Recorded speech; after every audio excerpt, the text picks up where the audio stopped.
Olá, sejam todos muito bem-vindos à nossa aula de hoje. Eu sou a professora Carla Aiden, do componente de Ciências. Vamos à leitura do nosso objeto de conhecimento? Aula 16. Objeto de conhecimento. Formas de propagação do calor, equilíbrio termodinâmico e vida na Terra. Detalhamento. Formas de propagação de calor, unidades de medida da temperatura. Então, vamos à nossa aula?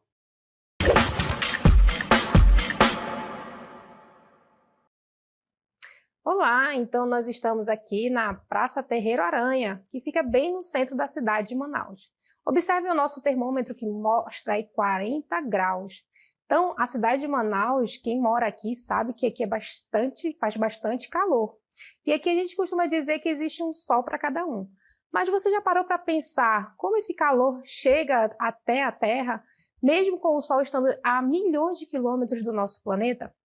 Para entender melhor este e outros fenômenos, nós precisamos aí compreender o significado de calor e temperatura e compreender que eles são diferentes. E também vamos falar sobre as unidades de medida que usamos para quantificar o calor que sentimos. Portanto, vamos aí ao conceito de termologia. Termologia é o ramo da física que estuda o calor, a temperatura e a energia térmica. A energia térmica é aquela justamente relacionada ao calor. Ela aborda os fenômenos térmicos, como o aquecimento e o resfriamento, quando o corpo ganha e perde calor. Também vai nos mostrar aí as mudanças de estado físico, a fusão, a ebulição, a condensação, dentre outras mudanças. E também vamos observar aí o estudo do equilíbrio térmico, que é quando os corpos atingem a mesma temperatura, e também a dilatação térmica.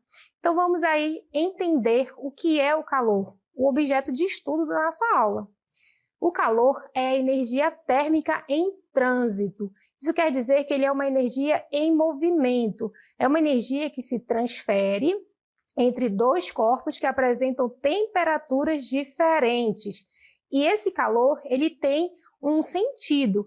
Vai sempre fluir do corpo de maior temperatura para o corpo de menor temperatura. E esse trânsito ele vai parar? Sim, quando ambos os corpos atingirem o equilíbrio térmico, que é a mesma temperatura. Observem na nossa imagem, onde nós temos um corpo de maior temperatura indicado pela cor vermelha e que o fluxo do calor é desse corpo de maior temperatura para o corpo de menor temperatura indicado pela cor azul. Certo? Então, vamos observar aqui o que é o equilíbrio térmico de forma mais detalhada. O equilíbrio térmico é justamente a situação na qual dois ou mais corpos passam a apresentar a mesma temperatura após essa transferência de calor. Então, observem na nossa imagem que nós temos aí um corpo vermelho, indicando aí a temperatura de 100 graus Celsius, que está próximo ao corpo aí de 30 graus Celsius. Observem que eles estão em temperaturas diferentes e vai ocorrer o que aí entre esses dois corpos? A transferência de calor. E isso vai acontecer até que eles atinjam a mesma temperatura. Observem que ambos aí do lado direito, eles estão a 40 graus Celsius, indicando aí o equilíbrio térmico entre esses corpos. Pois bem, esse calor ele pode ser transferido de formas diferentes. Então, vamos observar como é que acontece essa propagação de calor. Então, nós temos três formas: a condução, a convecção e a radiação. Certo? Então, na condução, ocorre quando o calor passa de partícula para partícula, geralmente em materiais sólidos, pelo contato direto. O exemplo é uma colher de metal que fica ali esquentando sobre uma panela quente. Outro método de propagação de calor é a convecção. O calor é transferido pelo movimento de fluidos, sejam corpos líquidos ou gasosos. Um exemplo é o ar quente, quando ele sobe, o ar frio desce, formando aí uma corrente de convecção. E temos também a radiação. O calor se propaga por ondas eletromagnéticas, não precisando exatamente de um meio físico para que ele se propague. Portanto, vamos conhecer detalhadamente cada uma delas. Então, a condução.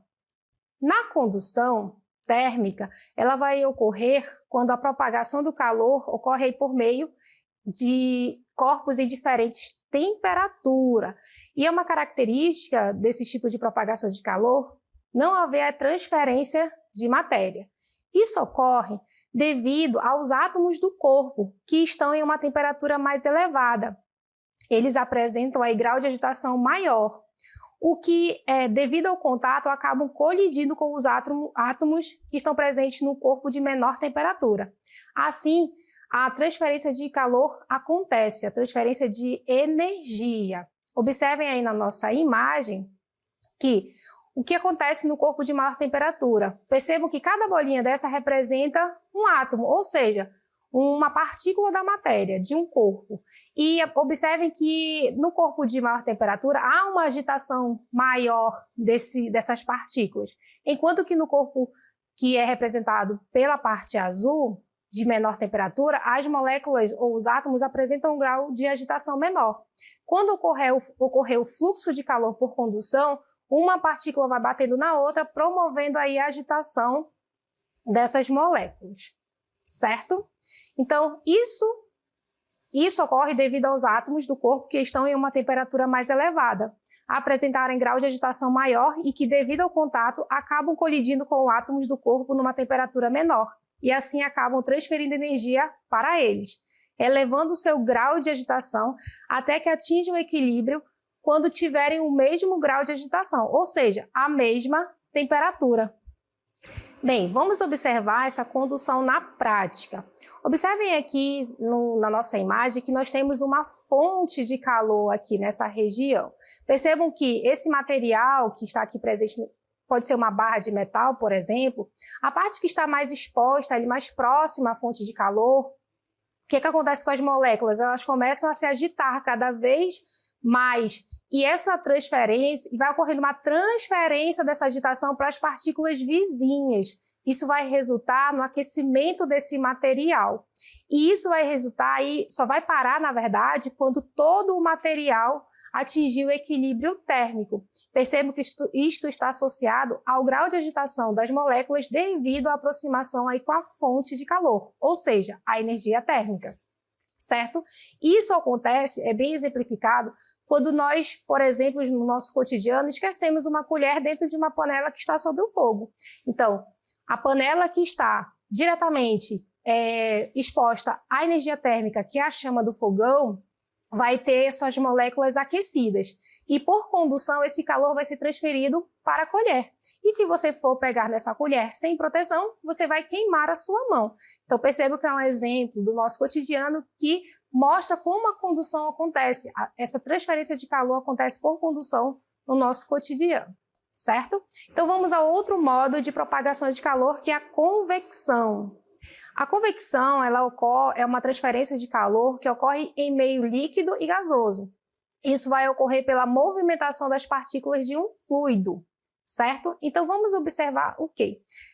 Vejam a nossa imagem, onde nós temos a movimentação de massas, onde, quando uma região do fluido ela é aquecida, suas partículas passam a se mover mais rapidamente, provocando uma expansão. Essa expansão faz com que a densidade desse material diminua, deixando o fluido mais leve, que então tende a subir. Já nas regiões mais frias, que possuem maior densidade, esse material vai descer para ocupar o espaço deixado pelo fluido quente. Então, esse movimento contínuo vai dar origem às chamadas correntes de convecção, que vão distribuir todo o calor por todo esse material. É o que acontece, por exemplo, quando a água ferve ou quando sentimos o vento se formando pelo movimento do ar quente e do ar frio na atmosfera, certo? A convecção ela pode ocorrer de duas formas. De forma natural, por exemplo, quando o fluido não é obrigado a fluir em determinada direção. Dessa forma, ele flui devido à diferença de densidade em razão de diferenças de temperaturas no fluido, em que o fluido quente sobe e o fluido frio desce. E também temos a convecção forçada, que ocorre quando o fluido ele é obrigado a fluir em determinada direção através de algum mecanismo externo, como, por exemplo, quando ocorre com ventilador, ventoinhas, o próprio vento ou bombas. Vamos observar aqui um tipo de convecção natural, que é quando a brisa do mar se forma. Então, durante o dia, o Sol aquece a Terra mais rapidamente do que a água, certo? Então, o ar sobre a Terra, que está mais quente, ele fica menos denso e sobe. O ar que se desloca quando esse ar quente sobe, a pressão atmosférica aí sobre a Terra diminui. Para compensar essa baixa pressão, o ar mais frio e denso que está sobre o mar se desloca em direção à Terra, certo? E esse deslocamento do ar do mar para a Terra é o que sentimos como brisa do mar. Porém, quando à noite ocorre o processo inverso. Então, durante a noite, o processo se inverte. A Terra esfria mais rapidamente que a água, o ar sobre o mar, que está mais quente, sobe, certo? O ar se desloca, pois a pressão sobre o mar diminui. E para compensar, o ar mais frio da Terra se move em direção ao mar, certo? E esse movimento do ar da Terra para o mar é chamado de brisa terrestre. Muito bem. Já nas convecções forçadas, vamos aí a um exemplo do ar-condicionado. O ar quente do ambiente é aspirado pelo aparelho do ar-condicionado. Dentro do aparelho, o ar passa por uma serpentina fria, onde ele perde calor e se resfria.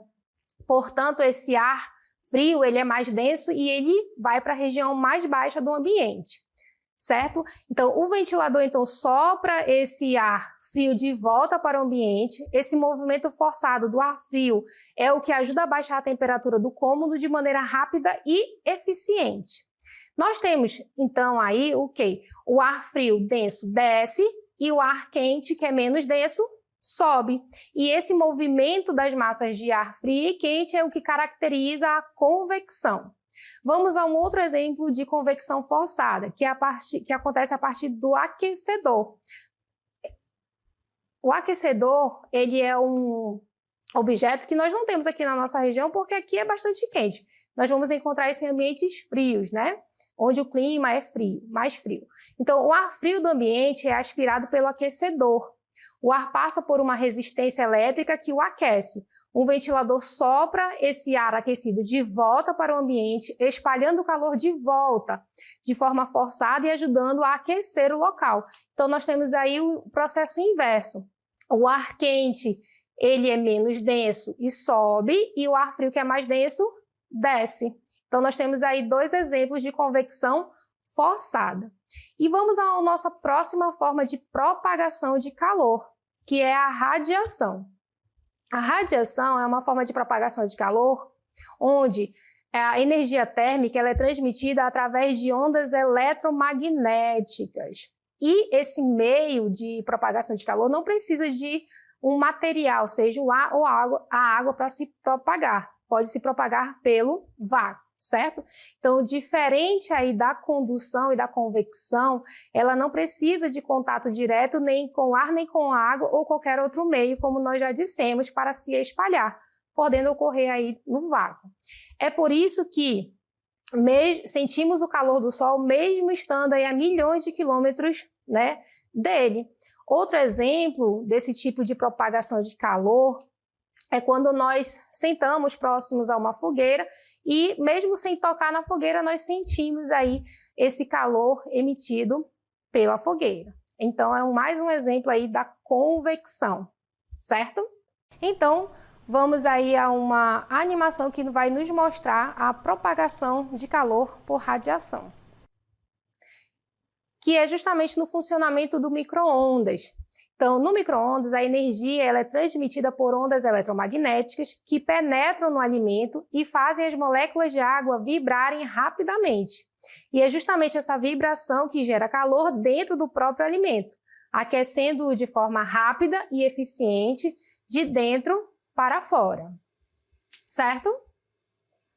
Bom, agora que nós conhecemos as formas de propagação de calor, seja ela por condução, convecção ou radiação, nós vamos conhecer materiais que podem dificultar ou facilitar essa propagação de calor. Então, vamos aos materiais que são isolantes térmicos.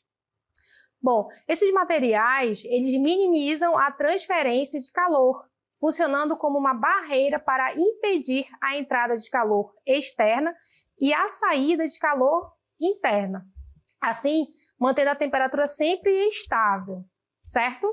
Então vamos ver algumas aplicações aí desses materiais que são isolantes. Na construção civil, por exemplo, telhas térmicas e mantas isolantes em casas e prédios reduzem a entrada de calor. Paredes com materiais isolantes ajudam a manter o ambiente mais fresco em locais quentes e mais aquecidos em locais frios. Também temos a utilização desses materiais como em utensílios domésticos, onde eles são aplicados em garrafas térmicas, caixas de isopor, luvas de cozinhas, pegadores e cabos de panela de plástico ou de madeira, que impedem aí essa transferência de calor. Também temos a utilização desses materiais em roupas e acessórios, por exemplo, agasalhos de lã, roupas térmicas, botas e luvas de borracha, por exemplo. Além disso, também vamos ter a aplicação deles na indústria e transporte, onde nós temos contêineres refrigerados que usam isolantes para conservar alimentos durante o transporte, na tecnologia e ciência, onde são usados em foguetes e satélites, onde eles vão possuir isolantes térmicos para suportar as variações de temperatura no espaço, certo? E assim como existem os materiais isolantes, nós temos também os condutores térmicos, que são aqueles materiais que facilitam a transferência de calor entre uma região e outra. Então, eles possuem alta condutividade térmica, ou seja, eles conduzem bem o calor. Então, essa energia térmica vai se propagar de forma muito fácil e eficiente entre esses materiais. Então, os metais são bons exemplos de condutores térmicos e são aplicados aí em diversos objetos. Então, metais como o cobre, o alumínio, a prata, o ferro e o aço são bons condutores térmicos. Bem, então, nós vamos observar aqui o funcionamento, como funciona uma garrafa térmica, né? Esse objeto que faz parte do nosso cotidiano. Percebam que a garrafa térmica ela é usada para preservar o calor do líquido que está dentro dela, certo? Então, vamos observar.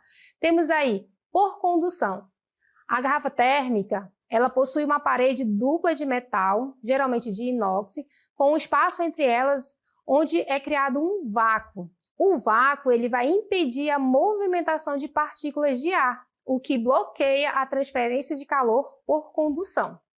Já a tampa hermética da garrafa impede a saída ou a entrada de ar, o que facilita a troca de calor por convecção com o ambiente, né? Então, a presença da tampa ela evita aí essa troca de calor, certo? E as paredes internas da garrafa térmica, elas são espelhadas. Então, esse revestimento reflete as ondas de radiação, impedindo que o calor escape. Ou ele entre, no caso, se for de bebidas frias, ok? Então, é assim que funciona a garrafa térmica. Então, para fazer aí a quantificação, né, desse calor e da movimentação das partículas que compõem o corpo, nós temos a temperatura. Bem, a temperatura é uma medida do grau de agitação das partículas de um corpo. Quanto mais agitadas as partículas, maior a temperatura. E quanto menor a agitação das partículas, menor é a temperatura, certo? E para quantificar essa temperatura, nós temos os termômetros, que são instrumentos de medida, né, usados para determinar a temperatura de objetos ou ambientes, funcionando através de uma propriedade física, que é a termométrica, que varia com o calor, com a dilatação de um líquido, a resistência elétrica ou a radiação infravermelha. Existem vários tipos aí de termômetros, os digitais, os infravermelhos e os de mercúrio, sendo essenciais em áreas como a medicina, indústria e meteorologia. Para o funcionamento desses termômetros, nós temos aí diferentes escalas termométricas, né, que vão funcionar a partir de unidades de medidas diferentes. Então, vamos às escalas termométricas, que são sistemas que atribuem valores numéricos à temperatura. E elas podem estar em graus Celsius, representado aí por essa bolinha que representa grau, e a letra C, que é Celsius, certo? Uma outra unidade de medida seria o grau Fahrenheit, que é utilizado aí em países de língua inglesa, como os Estados Unidos. E temos também o Kelvin, como unidade de medida, que é uma escala termométrica utilizada no meio da comunidade científica. E essas escalas elas vão medir aí o que é quente, o que é frio de forma padronizada, certo? Elas usam aí pontos de referência facilmente encontrados, como os estados físicos da água, para criar uma base de comparação, permitindo que a temperatura seja quantificada e comunicada universalmente, certo? Então, nós vamos observar aí uma animação que vai nos explicar as características de cada uma dessas escalas termométricas. A temperatura de algo? Quando falamos de termômetros, estamos lidando com escalas que ajudam a entender o quão quente ou frio está um objeto. Hoje vamos conhecer as 3 escalas de temperatura mais utilizadas: Celsius, Fahrenheit e Kelvin. Vamos lá? A escala Celsius foi desenvolvida pelo astrônomo sueco Anders Celsius em 1742. Inicialmente, a escala tinha 100 intervalos, de 100 graus Celsius a 0 graus Celsius, com o ponto de fusão e ebulição da água invertidos. Mais tarde, isso foi corrigido e os valores atuais são 0 graus Celsius, ponto de fusão da água, 100 graus Celsius, ponto de ebulição da água. Hoje, a escala Celsius é amplamente usada em todo o mundo e é muito prática para o nosso cotidiano, desde a previsão do tempo até o cozimento dos alimentos.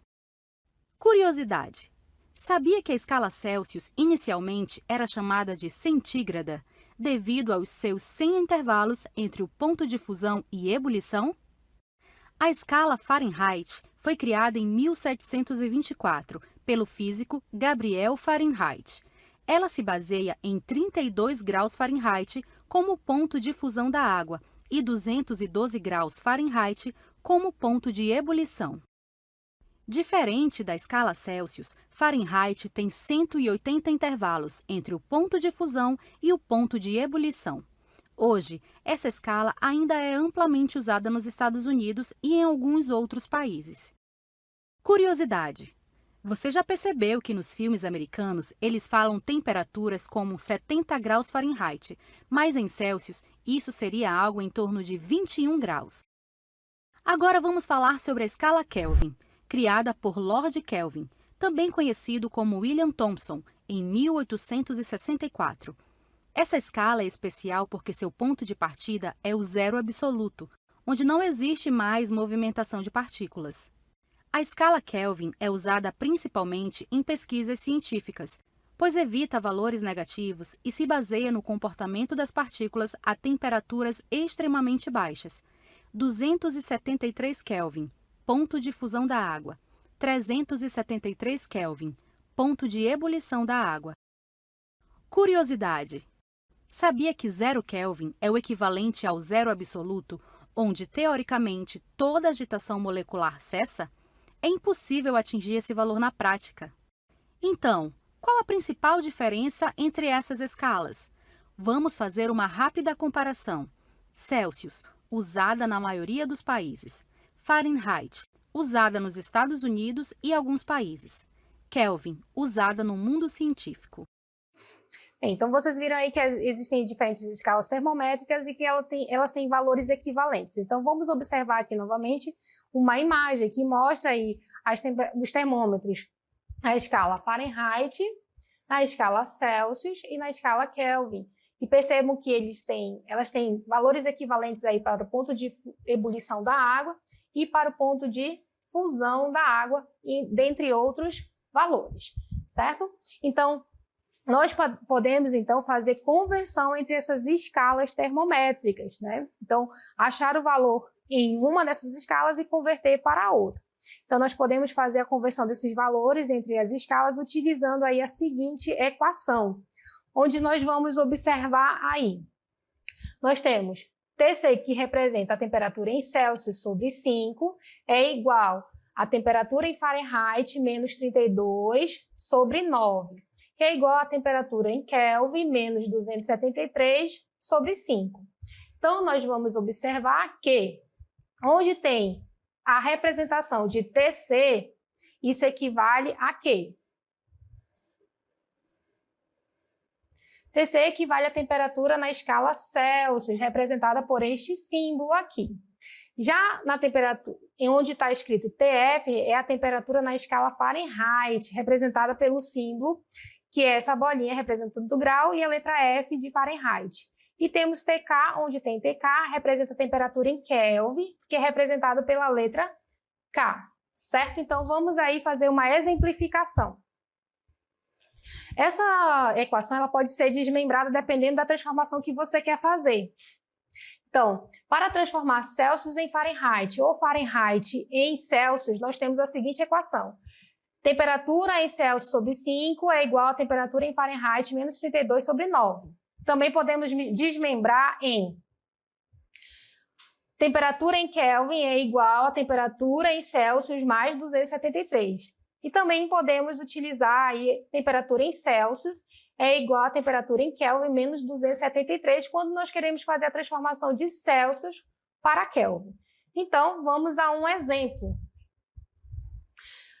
Exemplo, temos 3 termômetros que foram colocados em um mesmo líquido, atingindo o equilíbrio térmico, ou seja, os 3 termômetros ali chegaram à mesma temperatura. O graduado na escala Celsius, ele registra aí 45 graus Celsius.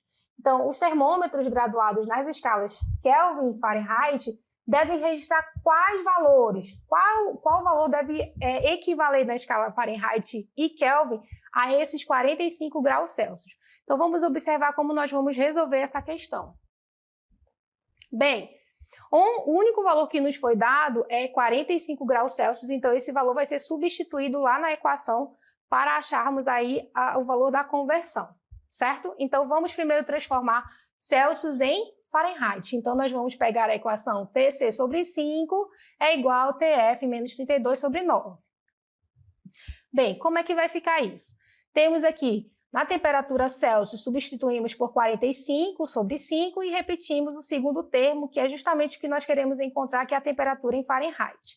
Então, 45 dividido por 5 é 9. E repetimos o segundo termo. Já aqui nessa parte da equação, nós vamos fazer o quê?